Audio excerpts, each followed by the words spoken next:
오늘 주시는 하나님의 말씀 마태복음 5장 38절에서 42절 말씀입니다. 마태복음 5장 38절에서 42절 말씀입니다. 소망이도 성경책 찾았어? 네, 어린이 성경. 읽을 수 있는 거는 읽고 못 읽는 거는 그림도 보고 그렇게 해. 자, 마태복음 5장 38절에서 42절 5절인데요. 우리 같이 한 목소리로 읽어보도록 하겠습니다. 시작. 또 눈은 눈으로 이는 이로 갚으라 하였다는 것을 너희가 들었으나 나는 너희에게 이르노니 악한 자를 대적하지 말라.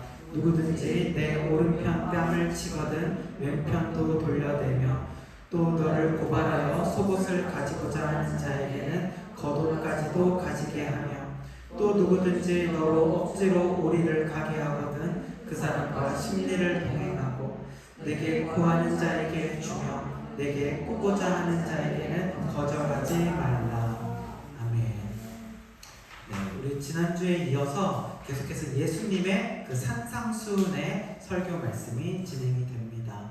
지난주는 우리가 소금과 빛에 대한 말씀을 들었는데 오늘은 또 어떤 은혜로운 주님의 설교 말씀을 나누게 될지 우리 기대하는 마음으로 오늘 말씀을 들으시기 바랍니다. 우리 그 속담에 오르지 못할 나무는 뭐 하지도 말라는 속담이 있죠? 쳐다보지도 말라. 맞아요. 쳐다보지도 말라는 속담이 있습니다. 자기 능력으로 할 수 없는 그런 일에 대해서는 일찌감치 욕심내지 말라. 그것이 마음이 편하다라는 어떤 그런 거죠. 예를 들어서 어떤 사람이 노래를 되게 못해요. 음치예요.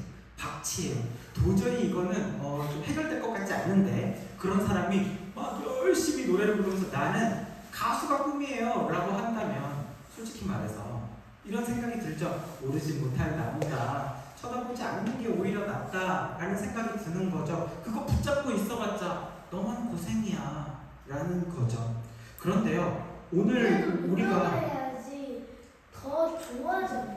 더 좋아진다? 근데 그 속담은 쳐다보지 말라는 속담이 맞기는 한데 오늘 우리가 읽었던 말씀에는 우리가 좀 익숙했던 내용들이 나오기는 했었죠. 뭐 예를 들면 오른뺨을 누가 때려요. 그러면 무슨 1+1도 아니고 왼뺨도 주라는 거예요.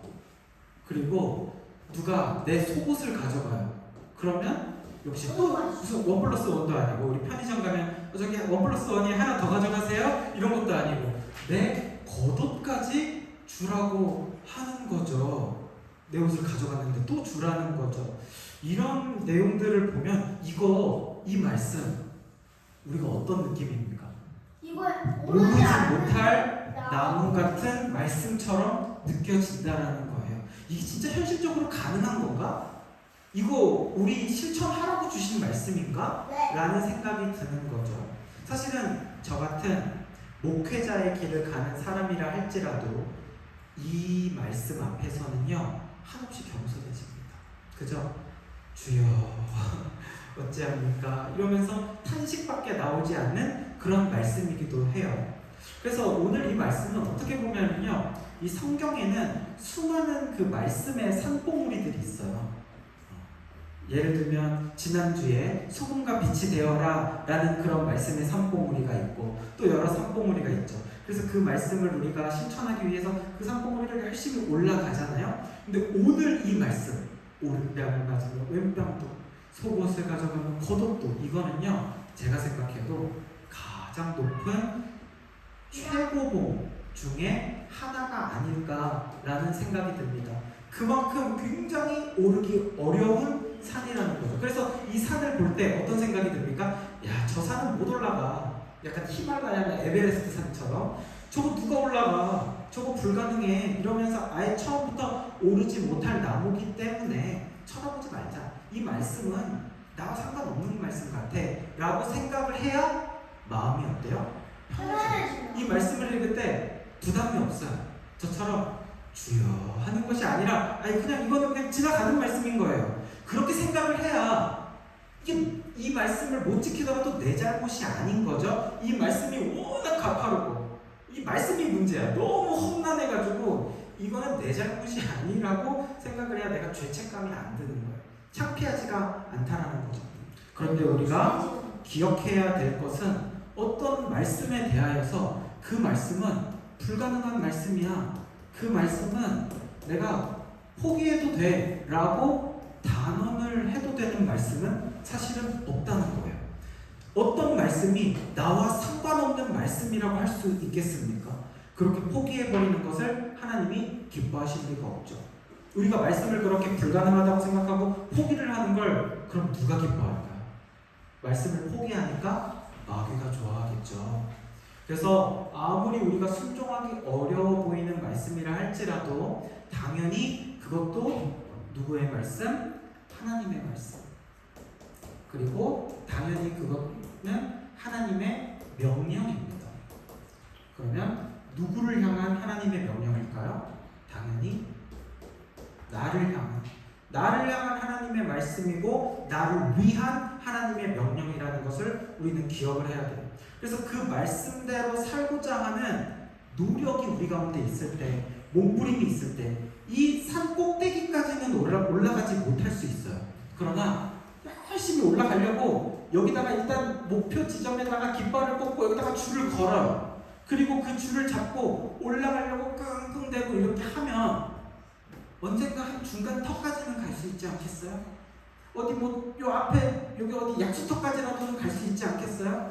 그렇게 노력은 해봐야 한다는 거예요. 물론 올라가다가 다시 미끄러져서 맨 밑에까지 내려갈 수도 있겠죠. 그래도 포기하지 않고 다시 올라가는 거예요. 그게 기독교의 신앙입니다. 지난주에 말씀을 들었지만 그 말씀대로 하나도 살지 못했을지라도 하나님 앞에 다시 고백하면서 다시 올라가는 것, 포기하지 않고 올라가는 것, 이게 우리의 신앙생활인 줄 믿습니다. 자, 이제 그러면 38절 말씀을 우리 같이 한 번 더 읽어보겠습니다. 또 눈은 눈으로, 시작. 또 눈은 눈으로. 아멘. 이 말씀은 그러니까 예수님께서 뺨을 맞으면 뺨을 내놓고 옷을 그 말씀을 하기 전에 먼저 하신 말씀인데 어떤 말씀이냐면 너희들이 구약시대 때부터 쭉 듣고 배운 말씀은 이러저러 하지만 이러면서 말씀을 시작하는 거예요. 그래서 너희들이 눈은 눈이고 이는 이로 갚으라는 이 말씀 들었었지? 라는 겁니다. 실제로 이 말씀은 예수님이 레위기 24장 20절 말씀을 인용하신 거예요. 그러니까 레위기 말씀이니까 그 모세의 율법, 모세를 통해서 하나님께서 광야의 백성들에게 주셨던 율법인 거죠. 그 율법의 말씀에 의하면 눈은 눈으로, 이는 이로 갚아라 라는 말씀을 했다는 거예요. 자, 일종의 무슨 법이에요? 보복법입니다. 그죠? 보복을 하는 법인 거예요. 그래서 피해자와 가해자가 있다고 했을 때 가해자가 피해자한테 어떤 공격을 했어요. 그래서 피해를 입혔어요. 그러면 그 피해를 입힌 만큼 피해자도 가해자한테 똑같이 돌려주라는 법이 있는 거죠. 눈은 눈으로, 이는 이로 갚으라 라는 말씀을 하는 것을 너희가 들었으나 이러면서 예수님은 딴 이야기를 하니까 야 뭐야, 구약의 하나님이랑 신약의 예수님이 왜 딴 얘기를 해? 라는 생각이 들죠. 그래서 생각보다 많은 과거의 신학자들과 오늘날의 이단들도요, 구약의 하나님과 신약의 예수님을 구분지어버립니다. 다른 하나님으로 봅니다. 삼위일체 동일한 하나님으로 보지 않고 하나님 따로, 예수님 따로, 성령님 따로, 이거를 그래서 그걸 삼신론이라고 해요. 그냥 세 명의 신이 있는 것처럼 구분을 지어버립니다. 왜? 이런 것처럼 너무 다르니까. 구약의 하나님은 막 심판의 하나님이고 막 죽이는 하나님이고 되게 무서워. 근데 신약의 예수님으로 가면 되게 너그럽잖아요.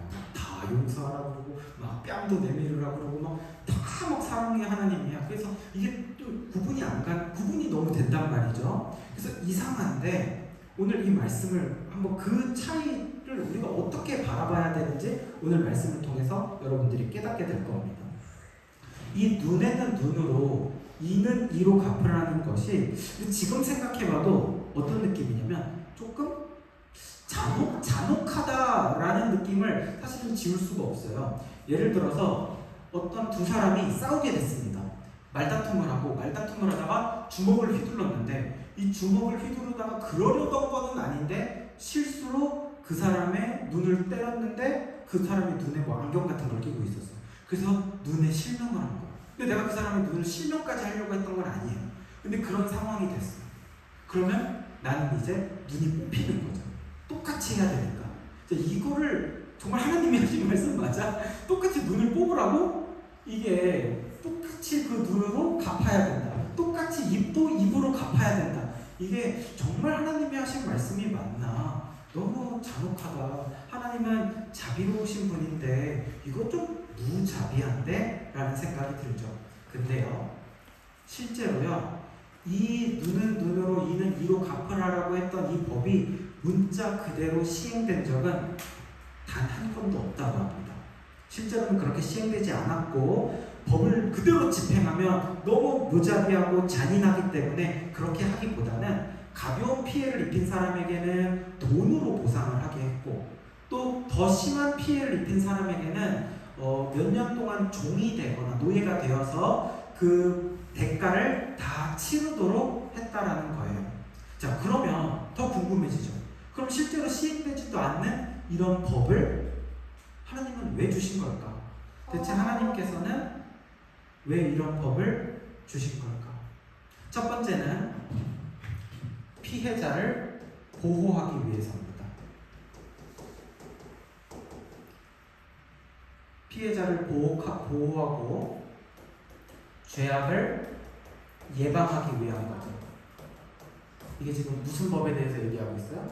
눈에는 눈으로 갚아라, 이는 이로 갚아라 라는 이 보복법처럼 보여지는 이 법이 그래서 눈은 눈으로 갚는다, 이는 이로 갚으니까 야, 죄 지으면 큰일 나겠구나, 내가 저 사람 뭐 손가락이라도 해야 하면 나도 내 손가락 똑같이 다치는구나, 이게 무서워서 겁을 줘서 악한 죄악이 일어나지 않도록 미리 예방을 하는 겁니다.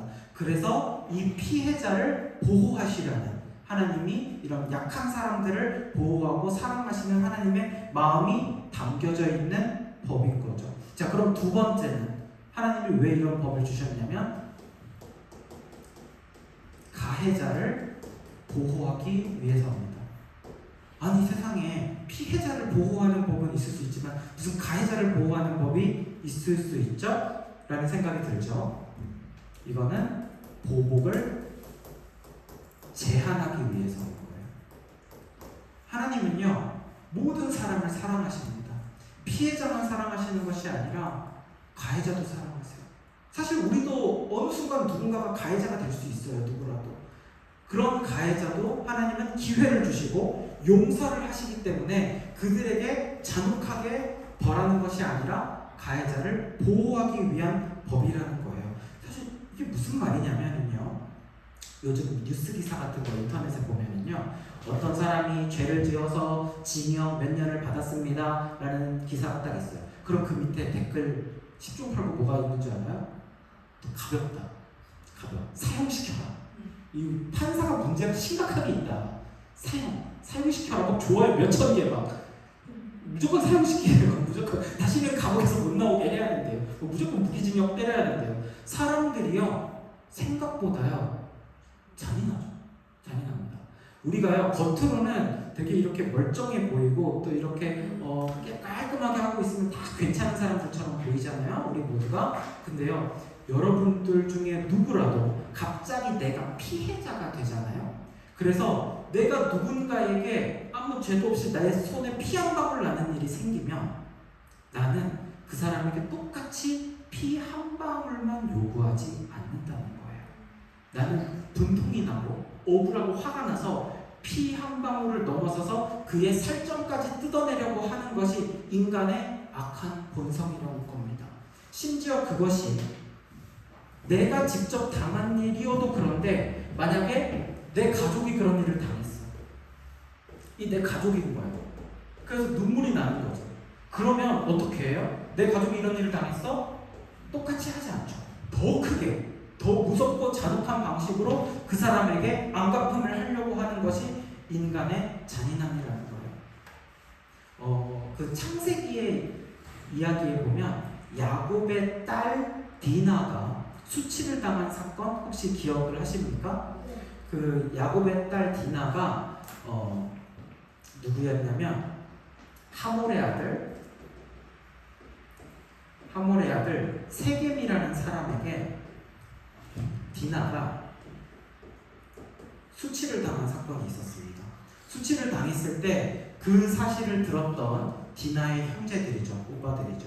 야곱의 아들들이 너무나도 화가 나고 그래서 어떻게 복수 작전을 세웁니까? 둘이 결혼시키자. 결혼을 시킨다고 한 다음에 우리 가문이랑 결혼을 하려면 너네들은 할례를 다 받아야 돼. 그렇게 해가지고 이쪽 남자들이 전부 다 할례를 받게 합니다. 그 다음에 할례를 받고 가장 아파할 때쯤, 그때쯤 남자들이 가서 이쪽 가문을, 부족 전체를 잔인하게 다 몰살을 시켜버립니다. 이러한 사건이 나온단 말이죠. 그러니까 복수를 몇 배로 한 거예요? 곱하기 100배, 1000배로 갚아버리는 거잖아요. 지금 한 사람의 수치를 당한 사건으로 물론 억울하지만, 화가 나지만 그것으로 인해서 사람이 이렇게까지 부족을 다 몰살시킨다는 거죠. 실제로 여러분들 전쟁이 왜 일어나는 줄 압니까? 전쟁? 처음부터 막 해가지고 막 전화를 막 이렇게 하는 것처럼 보이지만 대부분 여러분들 옛날 무협 영화 같은 거 보면 우리 아버지를 죽인 원수 이러면서 나도 너희 아버지를 죽이겠다 이래가지고 막 몇십 년 동안 막 칼을 갈고 가가지고 나도 너희 아버지를 죽였어. 그럼 저쪽 입장에서 뭐야? 또 갑자기 내 아버지가 죽은 거 아니야? 그래가지고 그럼 너희 아버지를 죽인 원수 이래 가가지고 이번에 그 가문을 다 몰살시킨단 말이야. 그럼 그 가문 몇 가문 다 합쳐서 이 가문을 그럼 저쪽 이제 부족을 다 몰살. 그럼 이쪽에 와서 마을을 다 몰살. 이러면 이제 나라가 다 하고 이제 나라 연합군 다 와서 막 이러는 거죠. 아니 아버지 죽였다며 나중에는 나라를. 이게 사람이 얼마나 잔인한지를 알 수 있죠. 자, 이걸 보면 눈에는 딱 눈으로만 갚아라, 이에는 딱 이로만 갚으라는 것은 확실히 가해자를 보호하는 게 맞아요. 그렇게 하지 않았다가는 이쪽 집안이 다 날아간다는 거예요. 그 정도로 사람은 이렇게 악한 본성이 있고 이것을 하나님은 알고 계셨다는 거죠. 내가 피해를 입은 이상으로 보복할 수 없도록. 그러니까 이거는 사실은 보복을 허락한 법이 아니라 보복을 제한한 법이고, 하나님이 잔인한 게 아니라 사람들이 너무 잔인한 것이고, 하나님은 신약의 예수님과 동일한 마음이에요. 동일하게 사람들을 사랑하고 용서하고 보호하시려고 했던 그 마음이 동일하게 구약의 하나님에게도 있다라는 거죠. 그리고 그 하나님의 마음을 예수님은 가장 잘 아시기 때문에 그 마음을 해석해서 너희들이 어떻게 살아야 하는지 전해 주시는 거죠. 자, 그러면 이제 예수님이 어떤 말씀을 하시는지, 우리가 오르지 못할 나무라서 그동안 쳐다도 보지 않았던 말씀, 39절 말씀 같이 한 목소리로 읽어보겠습니다. 시작. 나는 너희에게 이르노니 내 옷도 안 미치거든 내 편도 돌려보라. 아멘. 요즘 세상에는요, 나한테 무례하게 구는 사람이 있으면 그런 사람에게까지 애써 친절하게 할 필요는 없다고 그렇게 이야기를 하죠. 나한테 무례하게 대했으면 나도 그 사람한테 친절하게 하는 거, 이건 뭐 호구지, 이렇게 알려주죠. 그래서 요즘에 유치원을 가든 초등학교를 가든 아이들이 뭐 배우는지 알아요? 나한테 내 감정을 상하게 하면 나한테 그렇게 하지 마! 이거 가르쳐요. 정말요. 전 근데 어렸을 때 그런 거 배운 기억이 없거든요. 학교 교과서에 나와 있는 거예요. 무례하게 하는 사람한테는 나도 하지 말라고 하라는 거죠.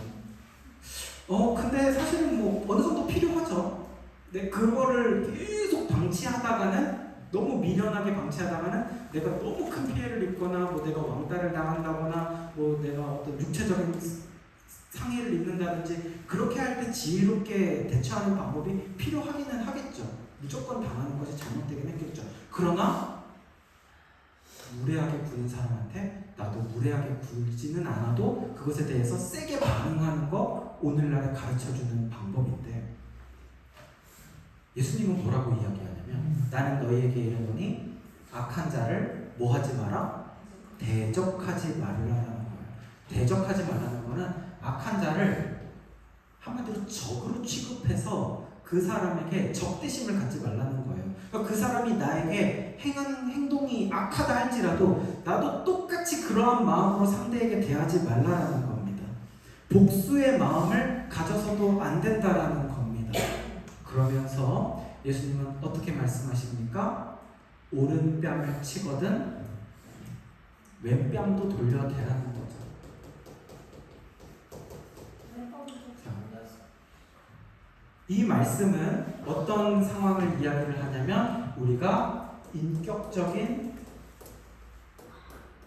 모욕을 당할 때, 인격적이라는 것은 그 어떤 인간적으로 내가 인간 이하의 어떤 대우를 받는다고 느끼는 것, 그런 인격적인 모욕을 당할 때 그리스도인이 어떻게 대처를 해야 되는지에 대한 예수님의 말씀인 거예요. 지금도 그렇지만 예수님 시대에도 사람이 뺨으로 맞는 것은 이거는 굉장히 상대방의 인격을 모욕하는 행위였습니다. 이거는 아프기도 아프지만 아픈 것보다 뭐가 더 나빠요? 기분이 굉장히 나쁘죠. 요즘에는 절대 그렇게 하지 않겠지만 저는 학교 다닐 때 선생님한테 맞는 일이 많았고 뺨을 때리는 선생님들도 있었습니다. 근데 진짜 기억에 남는 그 좀 약간 좀 이해가 안 되는 선생님이 있는데 중학교 때 국어 선생님이었어요. 약간 덩치가 있는 여자 선생님이었는데 뺨을 때렸어요, 학생들의. 근데 그것도 막 무슨 엄청 큰 잘못을 해가지고 뭐 선생님한테 막 뭐 대항을 하거나 반항을 해서 선생님의 감정을 상하게 했을 때 뺨을 때린 것도 아니고 숙제를 안 한 거나 뭐 책을 안 가져오거나 이러면 아이들이 앞에 나와서 뺨 맞으려고 줄을 섭니다.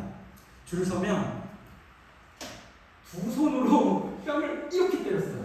이렇게. 그러니까 저도 착한 학생이었지만 때로는 그렇게 뭐 책을 못 가져온 실수를 한 경우가 있어서 그걸 맞았던 기억이 있습니다. 이걸 맞으면 조금 날아가거든요. 그 선생님이 덩치가 있어서. 그래서 별명이 장풍이었어요. 저는 그때 이미 양쪽 뺨을 다 맞아서 뭐 오른뺨 뺨을 맞으면 왼뺨을 돌려내라고 하셨는데 양뺨을 다 맞아버렸어.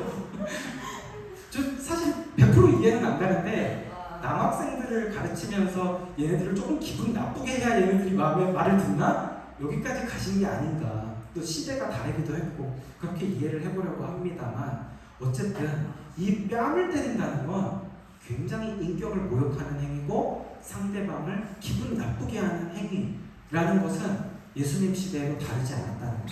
자, 근데 예수님이 처음에 말한 내가 맞은 뺨이 왼뺨입니까? 오른뺨입니까? 내가 맞은 뺨이 오른뺨이죠. 자, 그러면 내가 오른뺨을 맞으려면 상대는 무슨 손으로 때려야 될까요? 왼뺨으로 때려야 돼. 상대는 왼쪽 뺨을 때리려면 오른밤. 왼손으로 때려야 맞죠. 오른손으로는 오른뺨이 때려집니다. 그쵸, 상대방에. 근데 당시에 이스라엘 사람들도 오늘날처럼 주로 오른손잡이였단 말이에요. 그럼 오른손잡이들이 많은데 굳이 오른뺨을 때려야 되는 상황은 뭔지 아십니까? 손등으로 때리는 겁니다. 사실은 이 손등으로 뺨을 때리는 것은 더 모욕적입니다. 나는 너를 건드리기도 싫은 거거든요. 우리가 이 더러운 것 만질 때 이렇게 못 만지고 약간 이렇게 만지는 거 있잖아요. 똑같은 거예요.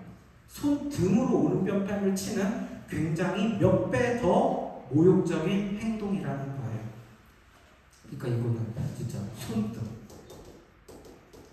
최소 곱하기 2배, 3배 더 기분 나쁘요. 그렇게 해서 오른뺨을 맞은 상황이라는 거죠. 그러니까 예수님은 정말 내가 인격적으로 모욕을 당할 수 있는 최악의 상황 중에서도 더 최악의 상황을 지금 예시로 들고 계시는 거죠. 그럼 예수님께서는 지금 이렇게까지 안 좋은 모욕당하는 상황을 왜 이야기를 하시는 걸까?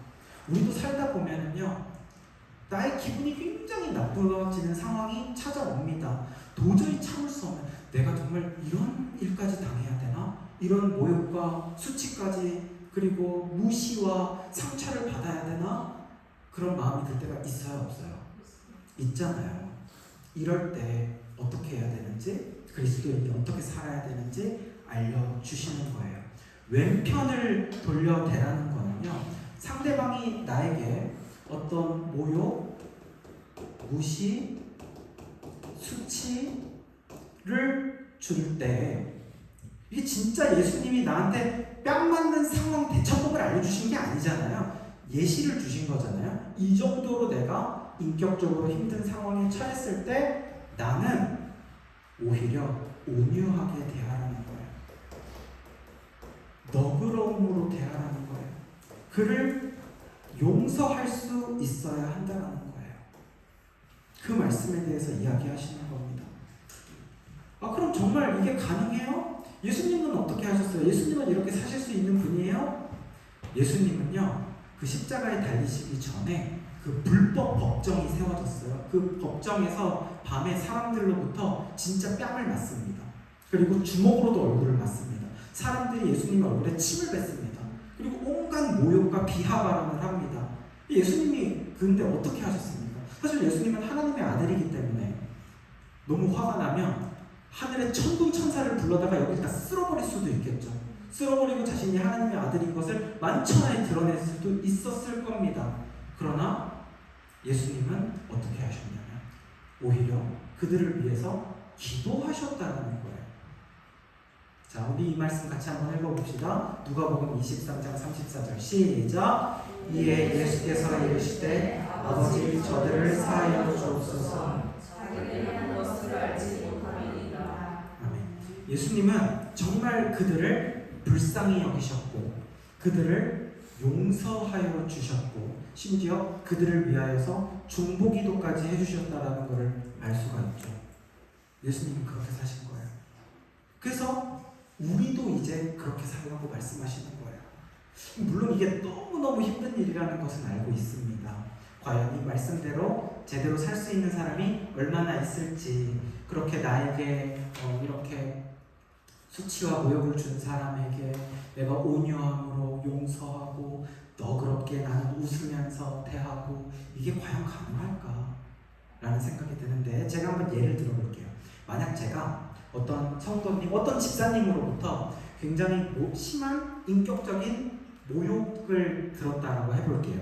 어떤 집사님이 목사님 좀 할 얘기가 있어요 해가지고 얘기를 하는데 저 사실 목사님 이런 부분 때문에 저 상처받았습니다 로 시작을 했는데 사실 저 목사님 이런 부분 마음에 안 들어요. 이런 부분도 마음에 안 들고 지난번에 이런 것도 마음에 안 들었고 저만 이런 거 아니고 다른 사람도 이 목사님 이런 거 마음에 안 들고 저도 처음에 네 듣다가 듣다 보니까 화가 나네. 너무 화가 나는데 그래가지고 아니 이거 너무 하신 거 아니에요? 이러면서 저라고 다 괜찮은 줄 아세요? 저도 집사님 마음에 안 들어요. 이러면서 저도 이제 그 집사님한테 인격적인 모욕을 하는 거죠. 저도 막 소리 지르면서 저도 똑같이 마음에 안 들고 이거 물론 예시입니다. 그런 일이 있었다는 게 아니에요. 착각하면 안 돼요. 그러면서 막 저도 그 마음에 안 드는 점을 막 퍼부으면서 인격적인 모욕을 막 하면서 둘이 막 이러고 있어요. 자, 이거를 어떤 다른 집사님이 지나가면서 보면 제가 목사처럼 보이겠습니까? 저 목사 틀려먹었네. 다른 교회는 알아봐야겠다. 아니면 저 위에 얘기해서 저 목사님 내보내든지 해야겠다. 이런 마음이 들 정도. 목사로도 안 보이지 않겠어요? 똑같이 나는 했을 뿐인데 이 얘기를 들으니까 여러분 어떤 생각이 들어요? 근데 저희는 목사가 아닌데요 라는 생각이 들 수 있겠지만요, 여러분 믿지 않는 세상 속에서 살아가는 여러분들은 그곳에선 여러분이 목사입니다. 믿지 않는 사회, 여러분이 보내진 그 장소, 그곳에선 여러분이 예수예요. 사람들이 무엇으로 교회를 판단하겠습니까?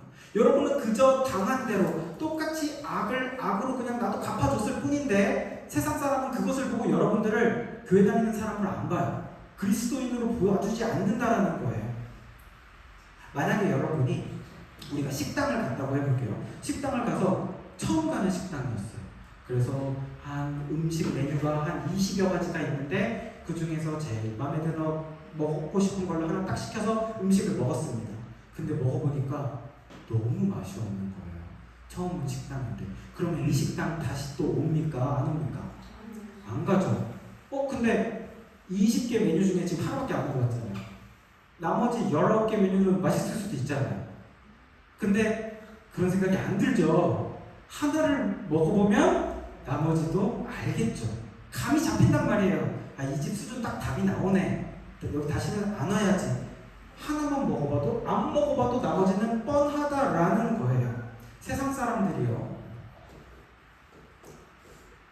여러분을 봅니다. 나를 봅니다. 내가 누군지 알고 있어요. 내가 교회 다니는 사람인지 알고 있어요. 근데 나를 봐요. 근데 나를 딱 봤는데 나를 딱 보고 견적 나오네. 교회도 다 똑같네. 라고 한다는 거예요. 똑같네. 너네들이 믿는 하나님 똑같네. 니네들이 복음 들고 있다며. 그거 있어야 천국 간다며.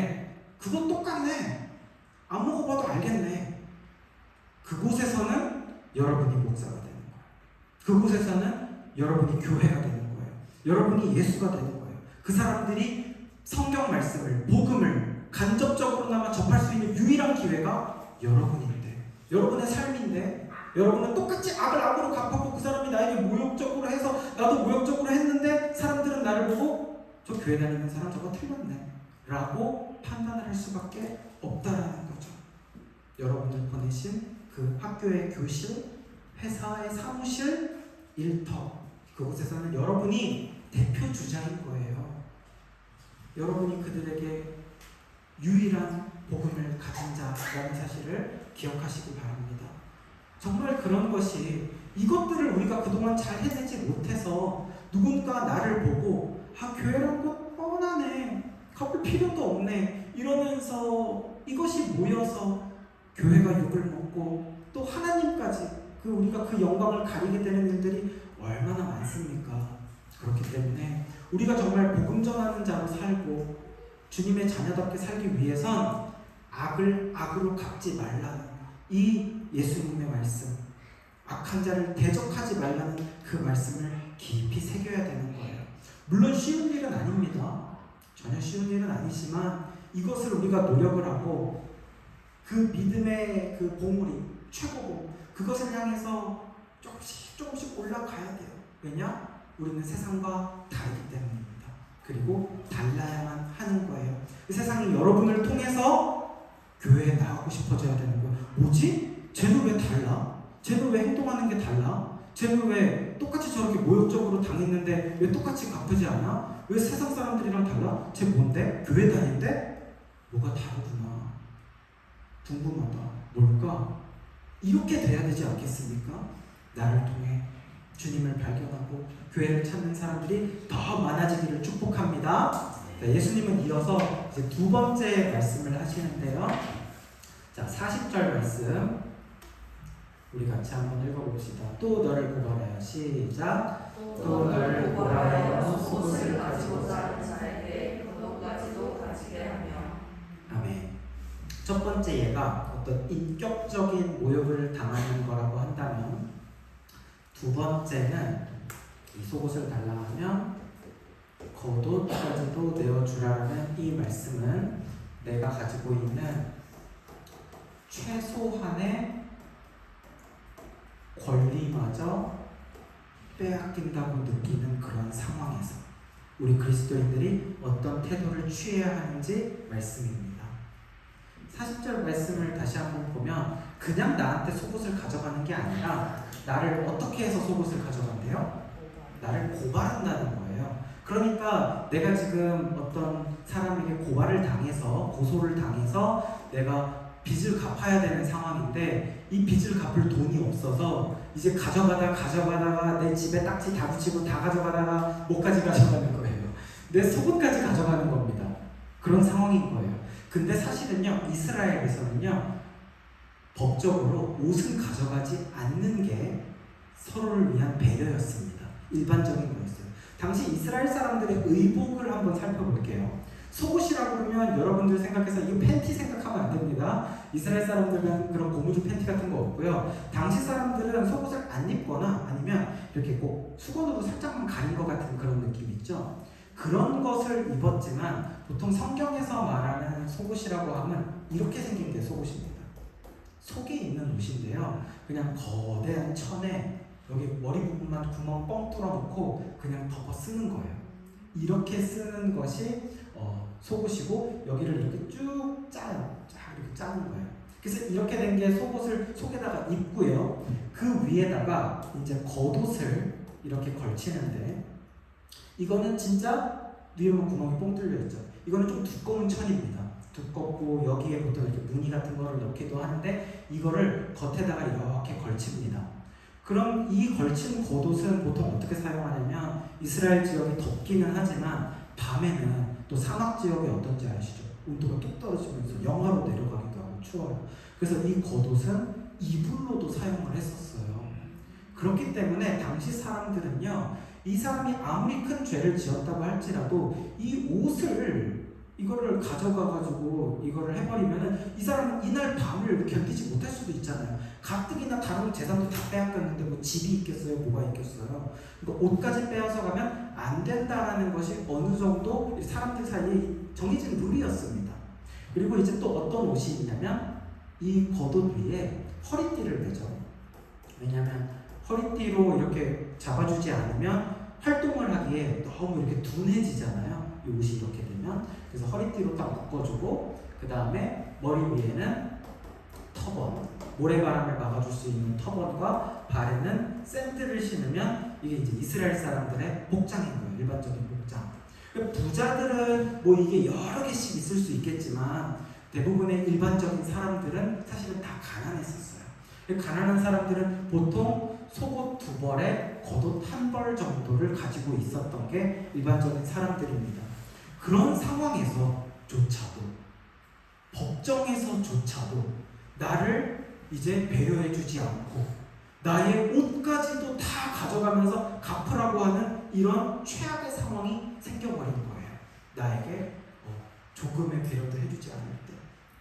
그때 속옷을 가져가면 이제 나에게는 겉옷밖에 남지 않았죠? 근데 그 겉옷을 주님은 어떻게 하라는 거예요? 겉옷까지도 내어주라라고 말씀을 합니다. 이거 너무나도 부담스러운 말씀인 것 같아요.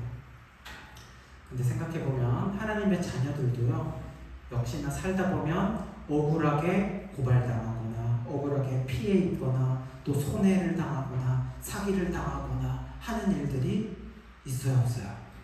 역시 있습니다. 그런 위기의 순간에 우리가 어떻게 해야 하냐는 거예요. 시시비비를 가리면서 이것은 정당하지 않습니다. 이럴 수는 없죠. 어떻게 이럴 수 있습니까? 하면서 끝까지 싸워서 이기라는 것이 아니라 우리 마음은 그러고 싶어요. 너무나도 답답하고 억울하니까. 근데 예수님은 다 내어주라는 거예요. 다 주라는 겁니다. 속옷도 주고 겉옷도 주고 그리고 하나님만 바라보라는 것이 예수님의 말씀입니다. 왜 이렇게까지 하라는 걸까요? 왜 다 주고 하나님만 바라보라는 말씀.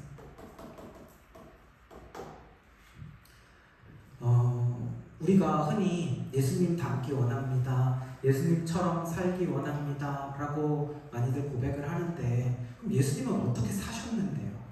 예수님이 어떻게 사셨길래 우리가 예수님처럼 살기 원하는데요? 예수님은요,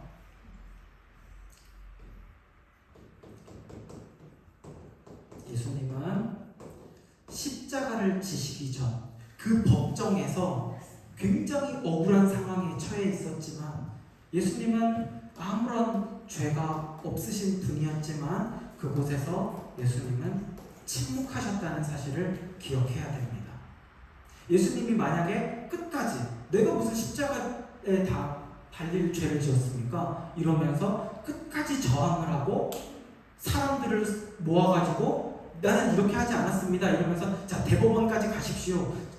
아니 저기 로마 재판 거기까지 갑시다. 이러면서 예수님이 끝까지 이것을 저항을 했다면 무엇은 없었을까요? 십자가 사건은 없었겠죠. 예수님은 십자가 앞에서 모든 권리를 다 내려놓으신 분이었습니다. 이미 하나님의 자리를 버리고 인간으로 오시기까지 모든 권리를 내려놓고 이 땅에 오신 거지만 거기에서 인간의 자리에서 더 밑에 사람이 당할 수 있는 최고 밑에 십자가의 자리까지 내려가셨다고요. 속옷도 뺏기고 겉옷도 뺏기고 수치와 모욕에 뺨을 맞고 생명까지 잃는 그 십자가의 자리에 갈 때까지 예수님은 어떤 권리도 주장하지 않으셨고 다 내려놓았기 때문에 십자가의 역사가 이루어졌던 거예요. 사랑하는 여러분, 우리가 정말 하나님의 자녀답게 살고자 한다면 이런 말씀을 대할 때 속옷을 달라 하면 겉옷을 내어주십시오. 오른뺨을 맞거든 왼뺨도 내어주십시오. 이런 말씀을 들을 때 너무 어렵습니다. 현실적으로 불가능합니다. 라고만 하면 여러분 뭐가 달라집니까? 여러분의 삶은 아무것도 달라지지 않는 거예요. 그러나 예수님이 이렇게 사셨고 나도 그것을 하겠다 마음의 결단을 하는 겁니다. 할 수 없는 일인 거 알아요. 그러나 사랑할 수 없지만 사랑하겠습니다라고 내가 결단을 하는 거예요. 용서할 수 없는 일입니다. 이거는 참아. 그러나 용서하겠습니다라고 용서를 결단을 하고 때로는 포기하고 양보하고 나는 죽고 하나님만 바라봐야 되는 줄 믿습니다. 우리 아까 불렀던 찬양의 가사를 한번 볼게요. 그가 오신 이후에 중간쯤에 보면 그가 이 땅에 오신 이유 죽어야 살게 되고 져야만 승리하는 놀랍고 영원한 신비. 아멘. 십자가의 능력은 어디에 있습니까? 죽어야 사는 능력인 것입니다. 십자가의 능력은 어디에 있습니까? 져야만 승리하는 능력인 것입니다. 내게 주신 그 십자가를 이제는 내가 지고 살아갈 때 거기에 십자가의 역사, 하나님의 놀라운 역사가 있고 생명의 구원이 있고 그리스도인들의 승리가 있는 줄 믿으시기 바랍니다. 말씀을 정리할게요. 오늘 우리가 들은 말씀, 속옷을 달라 하면 겉옷까지 내어주라는 말씀, 그리고 누가 나의 오른뺨을 치거든 왼뺨도 돌려대라는 이런 말씀, 이 말씀 너무나도 그동안 이상론적이다. 너무 좋은 얘기지만 사실은 이루어질 수 없는 이상론이야 라고 그동안 생각을 해왔다면 이제는 그렇게 넘기지 마시고 이 말씀 그대로 살아가고자 하는 노력이 있었으면 좋겠어요. 그래서 이것이 정말 최고봉에 향하는 그런 말씀이라면 그 말씀 내가 한번 도전해보자. 그럴 때 정말 내 믿음의 점프가 일어나고 신앙의 성장이 일어나겠지? 그러면서 그 끝에 목표의 깃발을 꽂고 줄을 걸고 끝까지 되든 안 되든 일단 올라가는 말씀대로 살고자 하는 노력과 몸부림이 있다면 내 삶이 변화되고 한국 교회가 변화될 줄 믿습니다. 그래서 끝까지 못 올라갈지라도 아까 이야기했잖아요. 중간에 어디 약수터까지만이라도 올라간다 할지라도 지금보다는 내가 더 훨씬 더 예수님 닮은 삶의 모습이 되지 않겠어요? 한 가지 분명한 건 내 힘으로 되는 게 아니에요. 왜냐면 나는 사랑할 수 없고 나는 용서할 수 없기 때문이죠. 그래서 이 주일 예배에 오셔서 계속해서 이렇게 말씀을 가까이 할 때 그때 십자가의 능력이 생기는 줄 믿습니다. 또 여러분들 틈이 날 때마다 기회가 주어지든 안 주어지든 기도하세요. 기도할 때 능력이 생깁니다. 그리고요 진짜 중요한 거 하나, 말씀 읽고 기도해도요 이거 안 하면 소용없어요. 뭐냐면 순종입니다. 순종. 이 말씀대로 여러분들의 삶에 가서 순종을 하셔야 돼요. 그래서 정말 그렇게 하셔야 돼요. 여러분들의 가족에게, 여러분들에게 친한 사이에게, 그 사람들에게 나는 너그럽게 대해줘요. 뭐 오는 게 없을지라도 대해줘요. 하나님이 그것을 사용하시고 역사를 이루어 주실 줄 믿습니다. 그래서 내가 그리스도와 함께 십자가에 못 박혔나니 이제는 내가 사는 것이 아닙니다. 오직 내 안에 그리스도께서 사신 것입니다. 라는 이 믿음의 고백으로 나의 옛 자아를 철저하게 십자가에 못 박고 살아갈 때, 이와 같은 예수님의 모범으로 살아갈 때 십자가의 길, 승리의 길을 살아가며 승리하는 여러분들 되시기를 주님의 이름으로 축복합니다. 자, 우리 이 시간 말씀 기억하면서 우리 아까 불렀던 찬양 같이 부르도록 하겠습니다. 이 세상 가장 아름다운 찬양합시다.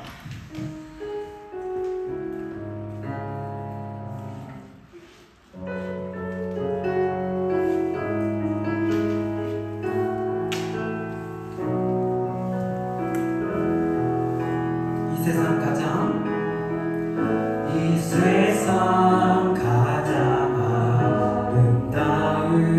순종의 눈물, 순종의 눈물, 온 세상 다시 빛나게 한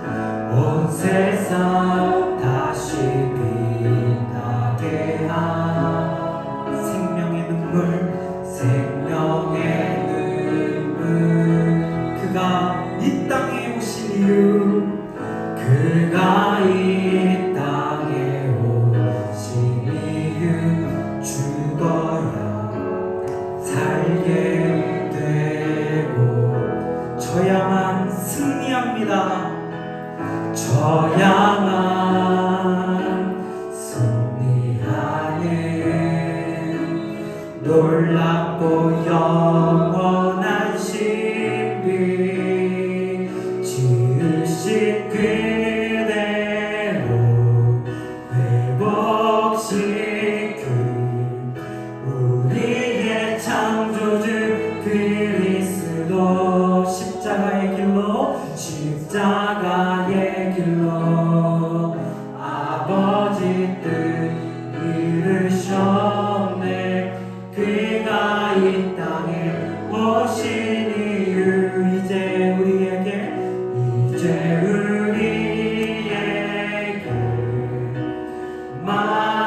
맡겨진 그 소망 그 사랑 그 생명 아름답고 눈부신 십자가의 길 우리가 이 땅에 살아간 이유 그가 이 땅에 오신 그가 이 땅에 오신 이유 죽어야 살게 되고 아멘. 져야만 승리하네. 져야만 승리하네. 주님 놀랍고 영원한 신 지신 그대로 지으신 그대 회복시킨 우리의 창조주 그리스도 십자가의 길로 아버지 뜻 이루셨네. 그가 이 땅에 오신 이유 이제 우리의 나에게 맡기셨습니다. 맡겨진 그 소망 그 사랑 그 생명 아름답고 눈부신 십자가의 길 우리가 이 땅에 살아가 이유. 우리 오늘 말씀 기억하면서 같이 기도합시다. 나의 오른뺨을 치면 왼뺨도 주고 나의 속옷을 달라 하면 겉옷까지 주는 것, 정말 너무나도 이것은 내 힘으로 할 수 없는 말씀인데 주님께서는 그렇게 정말 사셨고요. 우리에게는 이제 말씀하십니다. 너희도 그렇게 살아라. 이 말씀의 산봉우리, 주님 내가 비록 그 정상까지는 올라가지 못할지라도 적어도 내가 이 평생을 살아가면서 그 중간까지는 올라가 보려고 애쓰고 노력하는 몸부림의 신앙이 우리 가운데 있게 하여 주시옵소서. 그래야 우리가 정말 세상과 다르다고 할 수 있지 않겠습니까? 그래야 그들 가운데 우리가 내가 가지고 있는 소중한 복음을 그들에게 전할 수 있지 않겠습니까? 주님 그렇게 살 수 있도록 나에게 믿음을 더하여 주시고 날마다 말씀을 가까이 하게 하실 때 말씀의 능력으로 십자가의 능력으로 그렇게 세상 가운데 살아가는 우리들 되게 하여 주시옵소서. 우리 주여 한번 부르짖고 같이 기도하겠습니다. 주여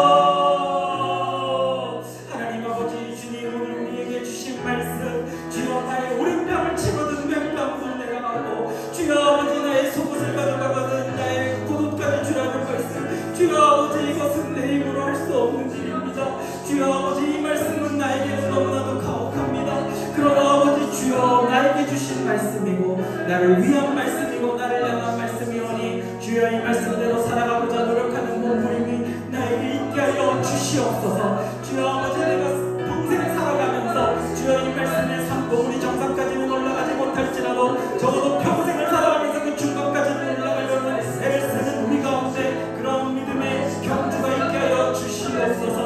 이렇게 예수님의 모범을 바라보면서 주님께서 걸어가신 그 길을 한 발짝씩 살아가는 우리들 되게 하여 주시옵소서. 내가 그리스도와 함께 십자가에 못 박혔나니 이제는 내가 사는 것이 아니요 오직 내 안에 그리스도께서 사신 것이라.